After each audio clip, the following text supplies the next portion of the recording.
cremă de fasole cu leurdă. Bun rău nu alta. Mamă, ce bun e! Dacă respecti rețeta și nu ți să-ți trimit ingredientele la tine în bucătărie, mănânci până nu mai poți. Măi, oameni buni, mă!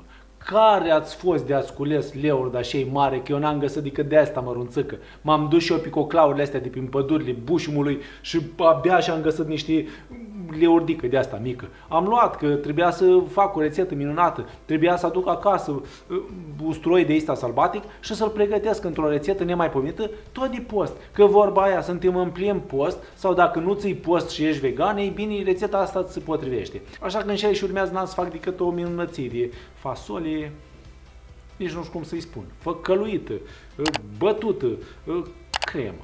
Da, ingredientele ce le-am aici, le găsești acolo jos în descriere. Dacă nu le găsești, dă răbde o goană către șefpaulconstantin.ro, unde vei găsi toate ingredientele așa cum trebuie, cu mod de preparare, cu tot ce trebuie, ca să-ți iasă și ea și trebuie. Hai la treabă, că rețeta asta se face ia ca așa. Pentru început, nu te du departe, stai lângă mine, că se face de grabă rețeta asta. Așa că, niște ulei de măsline, pun și eu în crăticioara asta, în tigaie mai bine spus, cât ulei, e bine, eu pun cât să acopere fundul cratiței, fundul tigăii. Ăsta e gramajul meu. Dacă te întreb cât am eu aici, e bine, am să-ți spun vreo 50 de ml de ulei de măsline. N-ai de asta de măsline, poți să pui și de floarea soarelui. De care vrei tu, de la pui. Ei bine, am să pun și ceapa. Am aici două cepe medii tocate mărunt, să se facă mai răbde, nu de alta. Le pun frumos în tigaie, după care am să pun și 3-4 căței de usturoi tocați la cuțit, mărunțăl, ia ca așa. Apoi am să pun și sare. Cât sare? Ei bine, nu o să te mint. O linguriță de sare, undeva la vreo 3-4 grame de sare. Ai să guști. Dacă o să mai trebuiască, ai să mai pui. Dacă nu, e suficient. Pui sarea și evident că am să pun și o linguriță rasă de chiperi, că mie îmi place. De-aia, proaspăt trășnit să-l pui. Obligatoriu. Nu la pliculeț, că nu o să-ți placă. Pun aici. Iau spatula și mă joc câteva treceri prin tigaie. Vreau să înmoi și apa, să o caramelizez ușor, dar important e să o înmoi.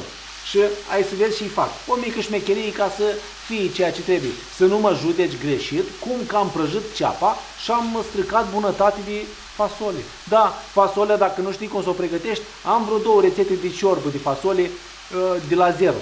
Cum să moaie fasolea, cu explicații, cu tot ce trebuie să știi și ai de făcut, ca să iasă fasolea fără părță. Da, în câte ape trebuie să o schimbi și trebuie să-i faci, cum trebuie să o moi, dacă ai oală de presiune și bine să o folosești ca să o pui și tu în valoare, că vorba aia încă nu și-o scos banii și tot așa. Fii atent aici. 2 minute, atât o caramelizez. 2 minute să cunoască o leacă de căldură iute și să fac așa ușor rumenie la nivel microscopic pe margine. Te întrebai cu fasolea care treaba? E bine, cu fasolea și eu am aici în față, vine de la conservă. 3 bucăți. Am clătit-o în câteva ape și acum ia, o am aici în fața mea. Da, folosești fasole la conservă dacă nu ai fasole de aia sau n-ai chef să faci din fasole uscate, poți folosi fasole la conservă cu condiția să fie fără adaosuri de nimic. Nu tu zahăr, nu tu sosuri, nu nimic. Fasole simplă în suc propriu, dacă vrei să-i zici așa. Încă o lecuțăcă și ca să o moi și să nu o arzi, ei bine, pui o leacă de apă. Uite așa, nu mult, o lecuțăcă și în felul ăsta te asigur că nu arzi și apă. Da, se va înmuia cum trebuie și va fi potrivită pentru rețeta noastră minunată. Las focul așa să se evapore apa și când vezi că începe uleiul să iasă din nou la suprafață, ei bine, te-ai scos. Simplu ca bună ziua. Bun, ia că a început să iasă uleiul înapoi la suprafață. Ăsta e semnul că ceapa noastră e așa cum trebuie. S-a caramelizat, s-a înmuiat și a devenit sticloasă și super gustoasă. Ce rămâne de făcut decât să opresc focul. Am oprit. Acum, ia iei mâna asta de leurdă, dacă ai leurdă, dacă nu poți folosi și spanac, dacă nu vrei spanac poți să pui ștevie, dacă nu vrei ștevie poți pui urzăși, dacă nu vrei urzăși poți pui păpădii, dacă nu vrei păpădii poți pui iarbă de care vrei tu. Numai iarba mâță să nu pui ca să nu-mi iau prin casă. Așa că pun și eu mânuța asta de leurdă. Nu știam ce să fac cu ea. Ei bine, ia cât am aflat. Ai pus leurda, ești treci așa o leacă să se înmoaie. Cum dă de căldură, cum se înmoaie. Și gheși și faci. Vine cu aroma aia nemaipomenită de usturoi. Da, că de-aia îi spune usturoi sălbatic. Și gheși și mai faci. Îi dă și o leacă de caracter, pentru că, da, vezi tu, leordica asta E o leacă mai specială, e o plantă plină de bunătăți, o plantă cu multe avantaje. Nu mă crezi pe cuvânt? Dă o fugă pe Google și ai să vezi că îți pune acolo cuvânt cu cuvânt și cu planta asta. Uite și tu și repede s-o muiat. Acum ce faci? Cele 3 conserve de fasole gătită, după cum se vede, le pui frumos într-un bol. Dacă te întrebi ce cantitate, vreo 600 de grame, cred, de fasole de asta fiartă. Peste fasolea asta fiartă, pui leorda cu ceapa peste. Și act! Ăsta e pasul ăla mult așteptat, în care vei transforma bunătate de fasole într-o bunătate de fasole fin, crem. Deja miroase a usturoi. Ei bine, ia-că-tă minunăția asta de fasole bătută, de fasole frecată, făcăluită, de cremă de fasole cu leurdă. O nebunie, nu alta. Uite, exact cum trebuia să fie. Și miroase de numai a usturoi, a bunătate, a prospețime, a primăvară. Dragi pofticioși, ce rămâne de făcut decât să ne pregătim de degustat. Și să vă zic și vouă ce a ieșit aici. Că vorba aia, Costică o garantează. Hai să vedem cum e la gust.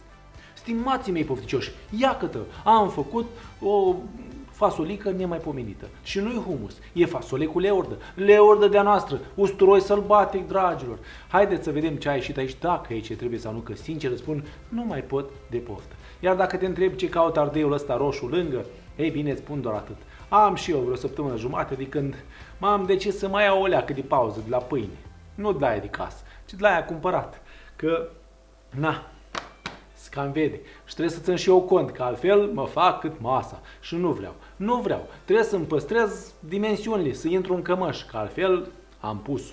Și da, dacă și tu vrei să renunți la o lecuțică de pâine, ei bine, iau o leacă de ardei gras și faci ea ca așa. Uite și simplu. Ca cu lingura. Moleu. Mamă, ce bun e! Crede-mă pe cuvânt, nici nu ai nevoie de pâine. E senzațional.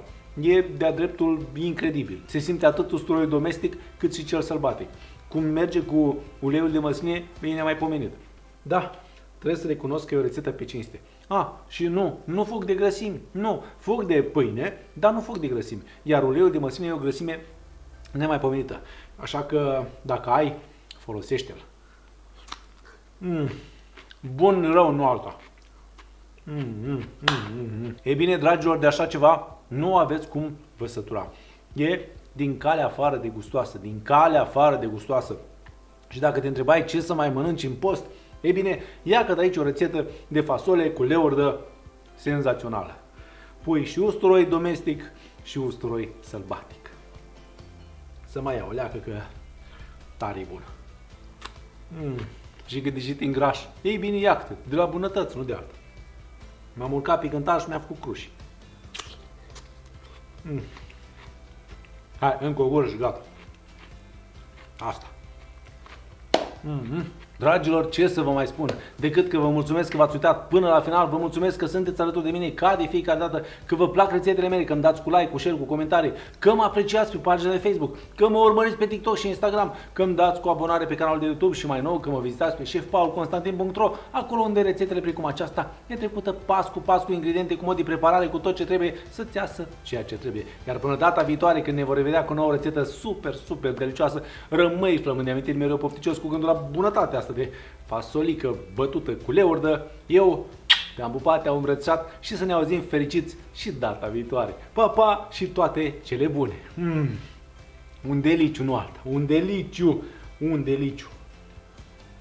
Bă, Leo, mănânci până nu mai poți.